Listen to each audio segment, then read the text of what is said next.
Brethren, I do greet you in the name of our Lord Jesus Christ. I do also welcome you to our service this morning, this Sunday, the 23rd of August, 2020. Our readings are as follows: Psalms 124, Exodus chapter 1, verses 8 through chapter 2 through verse 10.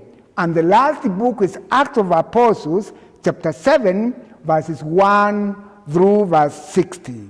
The theme of our sermon today is Act with Courage.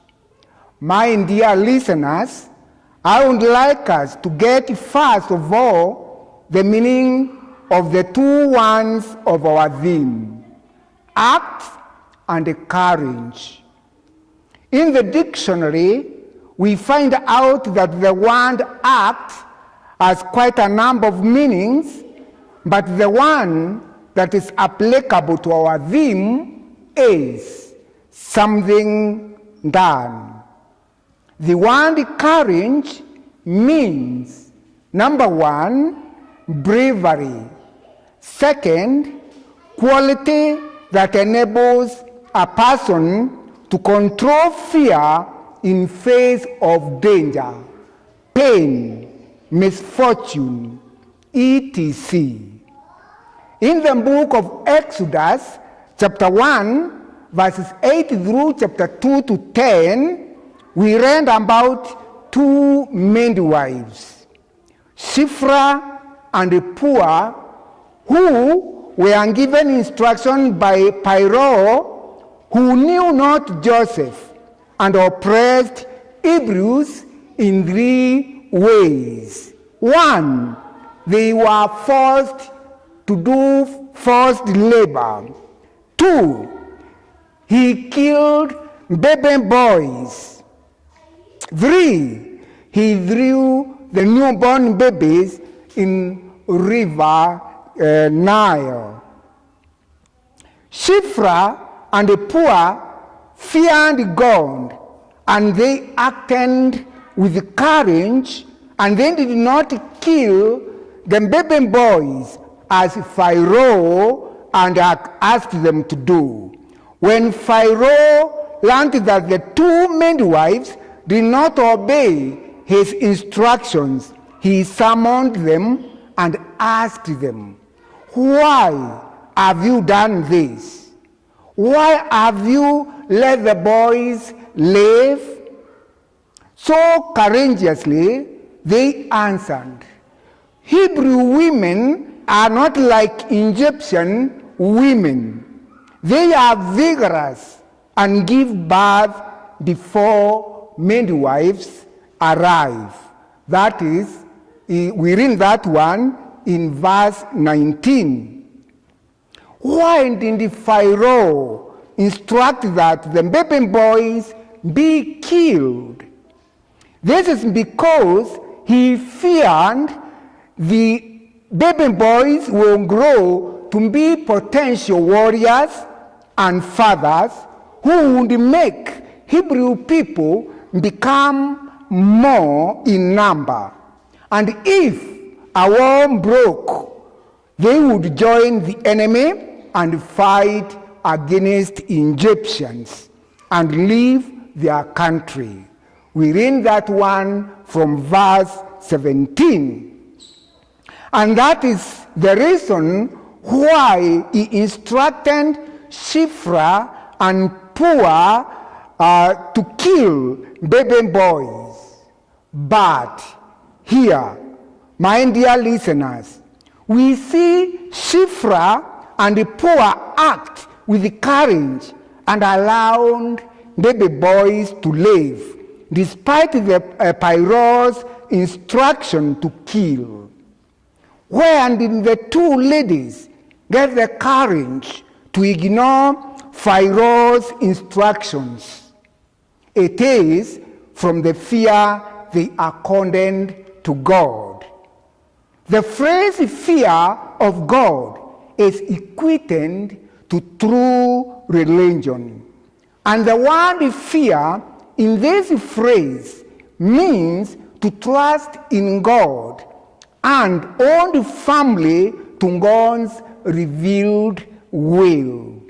When one trusts and obeys the word of God, it means that one has the fear of the Lord God, as we read as we find in the book of Psalms 34, verses 8 to 14, and the first letter of Peter, chapter 3, verses 8 through 12. Psalms chapter 15, verses 4, sums up the above two texts. It says, "Who, God, despise a vile man, but honors those who fear the Lord, who keep his oath even when it hurts." Shiphrah and Puah feared God, and even when their lives were in danger, they spared the lives of the baby boys. Shiphrah and Puah chose to obey God rather than obey Pharaoh. The apostles, led by St. Peter in Acts of Apostles, chapter 5, verse 29, too chose to obey God. And when they were brought before Sanhedrin, they answered, "We must obey God rather than men." The obedience of Shiphrah and Puah and the decision they took and acted with courage so miraculously raised more women to curtail Pharaoh's plans and powers to reduce the number of Hebrews in Egypt. The first women to curtail the plans and the powers of Pharaoh were the two midwives, that is, Shiphrah and Puah. We read this in verse 17 of Exodus chapter 1. The second women were the Israelites' mothers. We read that one from chapter 1 of Exodus, verse 19. The third women were Moses' mother, Jochebed, and her daughter Miriam. We read that one from chapter 2, verses 3 and 4, then 7 to 9. And the fourth woman is the daughter of Pharaoh. We read that one from Exodus chapter 2, verses 5 through 10. Thus, Pharaoh became powerless, and he was not able to destroy the Israelites. In chapter 1 of Exodus, chapter 1, verses 20 and 21, we read, "So God was kind to the midwives, and the people increased and became even more numerous. And because the midwives feared God, he gave them families of their own." That is the fruit or the reward of fearing God. We said earlier that the fear of God is true religion. And when we stand on the true religion, the first people who are identified with the true religion must know God and his acts. If the psalmist did not know the acts of God, he would not have expressed his inner gratitude as it is in Psalms 124 that we read. Allow me that you can, when you can sense how grateful the psalmist is when he got the help from God. Verse 1 says, "If it had not been the Lord who was on our side, let Israel say, if it had not been the Lord who was on our side, when people rose up against us, then they would have swallowed us up alive. When their anger was kindled against us, then the flood would have swept us away. The torrents would gone over us.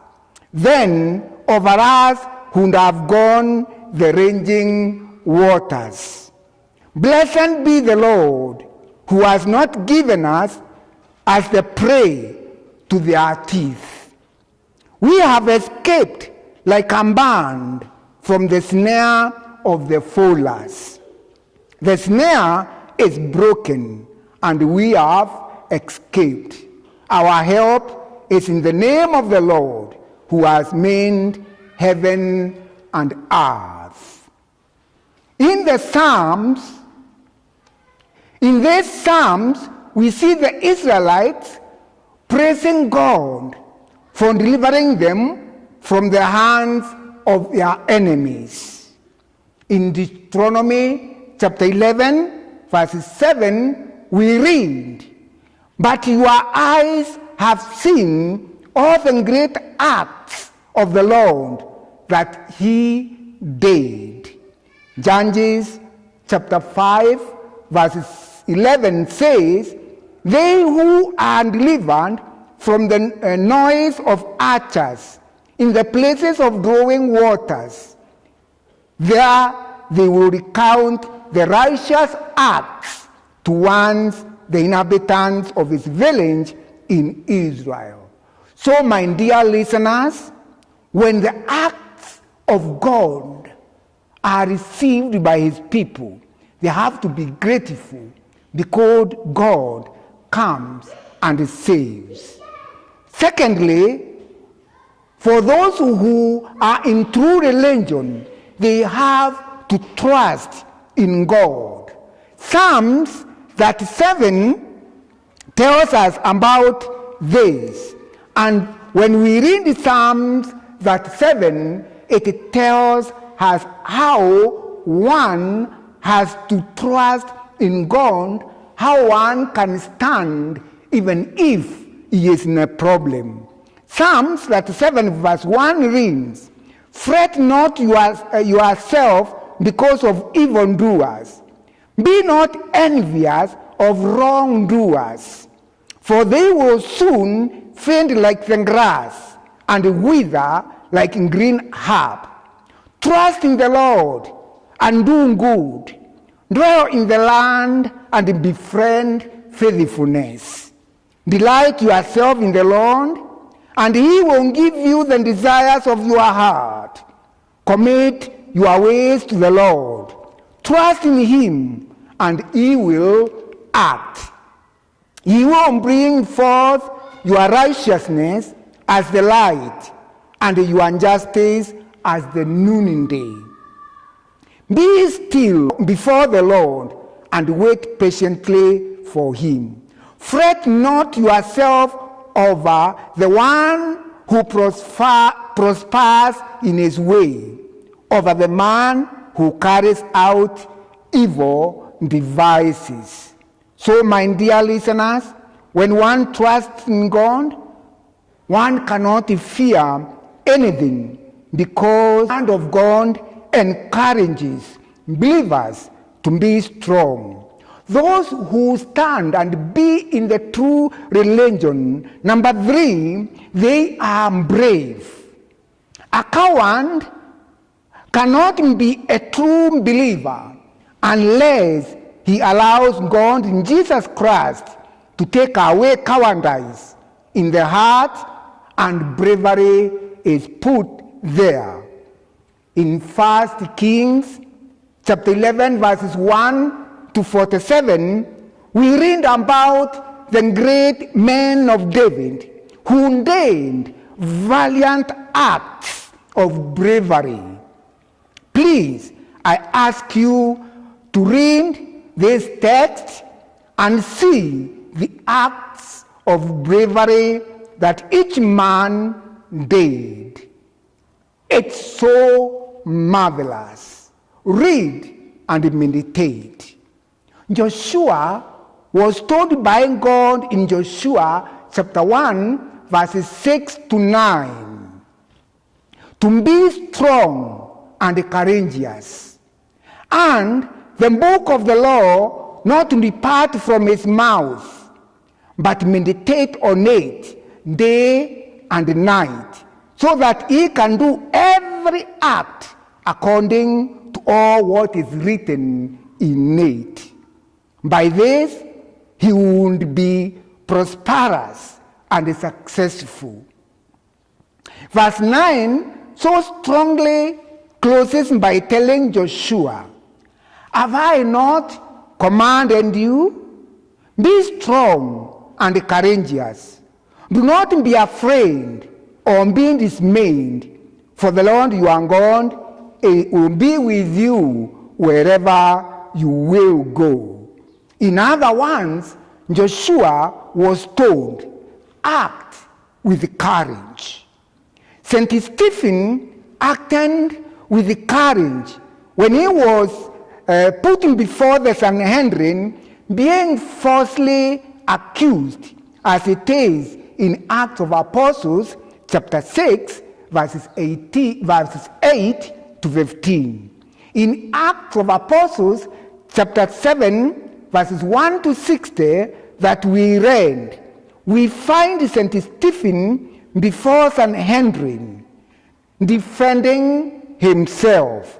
Instead of defending himself against the false accusations, he narrated the acts of God that he did to Israelites from their father Abraham, Hebrews in Egypt, raising Moses as their redeemer, and giving them the promised land. To prove to the Jews, those who are accusing him, that they were wrong to accuse him falsely while standing on the acts of God.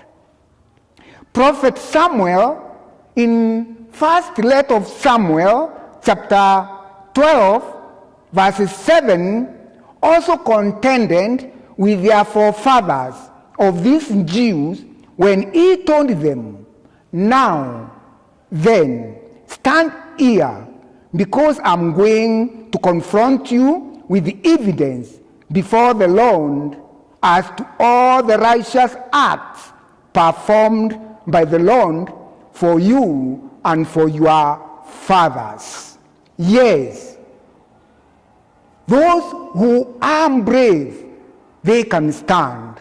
Now our question today: can the church of Christ act with courage and produce righteous acts of God as evidence to prove they are truly fearing God and doing everything to prove that they are true Christians?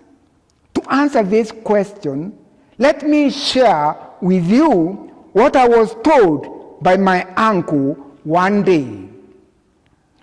One day, as I was talking with my uncle, he told me, "Reverend, let me tell you this. Most of your members whom you are self-funding in your churches are going to die in great numbers." I asked him, "Why?" He answered me, "Most of your members, they have joined your churches to hide there. Some are having witchcraft, of which they practice while hiding in the church. Some have been put into Kediri because of stealing other people's chambers and properties. And some have taken Kemero oaths because of bad acts that they committed, and they refused to tell the truth. And that is why most of your members are going to die, and they are not going to be helped.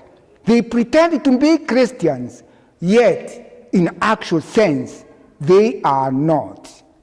They are not brave enough to tell the truth."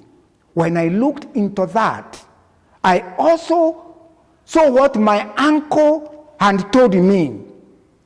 Some of us who are members, leaders, and even preachers, and even ministers, some of us are doing some things that are not good in order to get rich quickly, in order to acquire a property here and there. Even if they lie, even if they bribe, they don't care. All they are after is to get the properties or to get rich. Those of us who are involved in our churches and tell them the truth, sometimes some of us are expelled out of the church.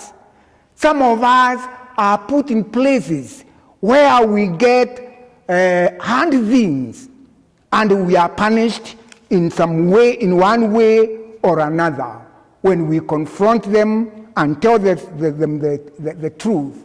Repent, what you are doing is sinful.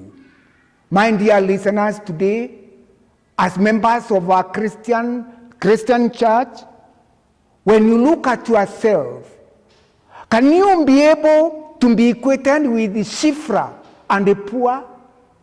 Can you stand for the truth? Can you be able to do the right thing when our powerful man has instructed you to do something which is sinful? That is now for you to decide, because you and for me, we are called to do the rightful thing at the right time. It is only those who are brave will act with courage, even in the situations that hurt. For Jesus said, "Not everyone who says to me, 'Lord, Lord,' will enter into the kingdom of heaven, but he who does the will of my Father who is in heaven. This we get it from Matthew chapter 7, verses 21. It is only those who are brave, who through the power of the Holy Spirit does the will of God, even if they are put into awkward situations, even if they are threatened to be killed, they always stand for the truth. God spoke to Joshua, have I not commanded you? Be strong and courageous. Do not be afraid. Do not be dismayed, for the Lord your God is with you wherever you go. My dear listeners, that is a strong statement for you and for me from my Creator. So I should not fear anybody when I am on the truth, when you are on the truth. Also, Jesus is telling us, I will be with you even at the close of the age. We get this from the Matthew chapter 28, verses 20. In every situation that we are in, we need to act with courage. Jesus said, but when they persecute you in this city, as they persecuted St. Stephen, flee to the other. For truly I say to you, you will not have gone through the cities of Israel until the Son of Man comes. This comes from St. Matthew chapter 10, verses 23. Finally, Jesus says in Revelation 22, verses 12, and behold, I come quickly, and my reward is with me, to give every man according to his work shall be.